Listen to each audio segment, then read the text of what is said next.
آج ہم اپنے دور میں دیکھتے ہیں تو ایک سے بڑھ کر ایک ڈگری ہے، ٹھیک ہے، اور لوگ تعلیم یافتہ ہیں، محنت کرتے ہیں، لیکن اگر ہم تھوڑا سا اپنے سے پہلے والے زمانے پر غور کریں، ہمارے دادا جان یا ان سے پہلے کے زمانے کو، تو لوگ یہ کہتے ہیں کہ یار وہ زمانہ بہت اچھا تھا، اس میں ایک ہمدردی کا سلسلہ ہوتا تھا ایک دوسرے کے ساتھ، سادگی تھی لوگوں میں، سادگی تھی، لوگ مٹیریلسٹک نہیں تھے، ٹھیک ہے، اور جناب صرف مادی چیزوں کو ہی فوکس نہیں کیا جاتا تھا، بلکہ ایک دوسرے کے ساتھ اخلاقیات کے پیش نظر جو معاملات ہوتے تھے اور ایک محبتیں تھیں اور الفتیں، پیار، چاہتیں وہ نظر آتی تھیں، ٹھیک ہے نا۔ آج جو کہ کسی زاویے سے جو ہے نا وہ کہیں جھلک نظر آئے تو ٹھیک ہے، لیکن ہمیں وہ چیزیں دستیاب نہیں ہیں۔ تعلیم بڑھ رہی ہے، پہلے دور میں اتنی تعلیم نہیں تھی، اتنے ایجوکیشن سینٹر نہیں تھے، اتنے اسکولز نہیں تھے، یا مدارس بھی نہیں تھے، ٹھیک ہے نا۔ آج ہمارے ہاں درس گاہیں زیادہ ہیں، مدارس بھی ہیں، اسکولز بھی ہیں، مختلف یونیورسٹیز ہیں، کالجز ہیں، لیکن سچویشن یہ ہے کہ لوگ جو ہے نا وہ ایسا لگتا ہے کہ شاید اس نعمت سے محروم ہوتے نظر آ رہے ہیں، صحیح، ٹھیک ہے نا۔ آپ اس کو کیسا فیل کرتے ہیں؟ جی بالکل آپ نے صحیح کہا، جو آپ کا تجزیہ ہے بالکل درست ہے کہ تعلیم گاہیں بڑھ گئی ہیں،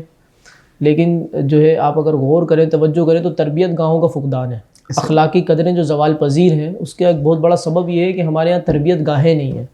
تعلیم اور تربیت میں ایک فرق ہے، ہمارے یہاں اس کو مترادف کے طور پر لیا جاتا ہے، لوگ کہتے ہیں بھائی تعلیم و تربیت کا سلسلہ ہو، بالکل ایسا، ٹھیک ہے نا۔ لیکن دیکھیں تربیت الگ چیز ہے، تعلیم الگ چیز ہے۔ علم دے دینا، معلومات دے دینا، یہ تعلیم ہے، ٹھیک ہے، اور اس معلومات کو، اس علم کو اس کے عمل میں داخل کر دینا، یہ تربیت ہے۔ اب ہمارے اسکولز میں اگر آپ دیکھیں، ہمارے اسکولز میں اگر آپ دیکھیں، جو ہماری تعلیم گاہیں ہیں وہاں دیکھیں تو یہی اپنا فرض سمجھا جاتا ہے کہ بھائی ہم نے بس تعلیم دینی ہے، ٹیچر پڑھاتے ہیں، وہ پڑھا دیتے ہیں، بچے کے اخلاق کو نہیں دیکھا جاتا۔ ان کا فرض صرف اتنا ہوتا ہے جو بڑی بڑی فیسیں لے کے ادا کیا جا رہا ہے کہ بس ہم نے تعلیم دینی ہے۔ جیسے ابھی لاہور کے اندر ایک انسیڈنٹ ہوا اسکول کا، اسکارڈل کا، کہ جس میں مطلب آپ سمجھ لیں کہ ایک کم عمر لڑکی کو جو ہے 3 یا 4 لڑکیاں بہیمانہ تشدد کیا جا رہا ہے، اور کوئی رحم کا سلسلہ نہیں ہے، بالکل ایسا ہی، کسی طرح کا رحم نہیں کیا۔ تو یہ تعلیم ایسا نہیں کہیں گے یہ جاہل لڑکیاں تھیں، وہ بڑا مطلب فیمس اسکول ہے، اعلیٰ تعلیم یافتہ لڑکیاں تھیں، لیکن مسئلہ صرف یہی ہے کہ ان کو تعلیم تو دی گئی ہوگی اخلاقی، لیکن ان کی تربیت نہیں کی گئی۔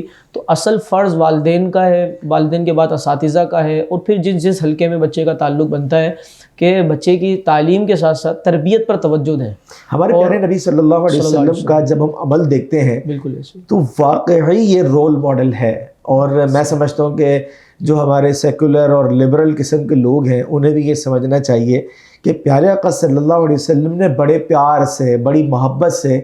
صحابہ کرام علیہم رضوان کی کیسی تربیت فرمائی کہ جس دور کو لوگ کہتے تھے کہ جناب یہ تو تاریخ کا تاریخ ترین دور ہے، ٹھیک، لیکن اس کے اندر بھی تربیت کے وہ اجالے دیکھے گئے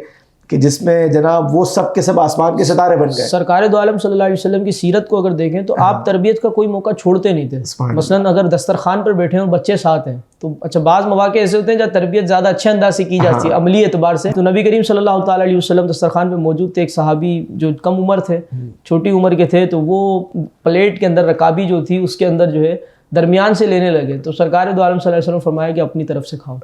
کسی کو آپ فرماتے ہیں کہ سیدھے ہاتھ سے کھاؤ، کسی کو کسی طرح فرماتے ہیں۔ یہ ہے تربیت۔ تربیت یہ ہے کہ علم کو اس کے عمل میں ڈھالا جائے، تو والدین کو، اساتذہ کو اس طرف توجہ کرنے کی ضرورت ہے۔ یعنی آپ یوں کہیے خلاصہ یہ ہے کہ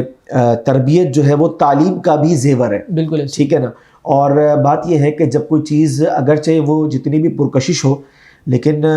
اگر اس کے اندر اس کی بیوٹی کھینچ لی جائے کسی بھی طریقے سے، مثال کے طور پر ایک بہترین قسم کا ہیرا ہے، لیکن اگر وہ مٹی میں لدا پڑا ہے تو اس ہیرے کی بھی جو ہے وہ ایک خوبصورتی مان پڑ جاتی ہے، اور ظاہر سی بات ہے کہ وہ چیز جو کہ اس سے حاصل ہونے والی تھی وہ نہیں حاصل ہوتی۔ اس کا مطلب یہ کہ تعلیم کے ساتھ ساتھ تربیت انتہائی ضروری ہے کہ جو انسان کے کردار کو نکھارتی ہے، اور اس کردار، اس نکھرے ہوئے کردار سے پھر معاشرہ جو ہے وہ ورنہ معاشرے میں سدھار پیدا نہیں ہوگا۔ ایسا ہی اللہ تبارک و تعالیٰ ہمارے کردار کے اندر جو وہ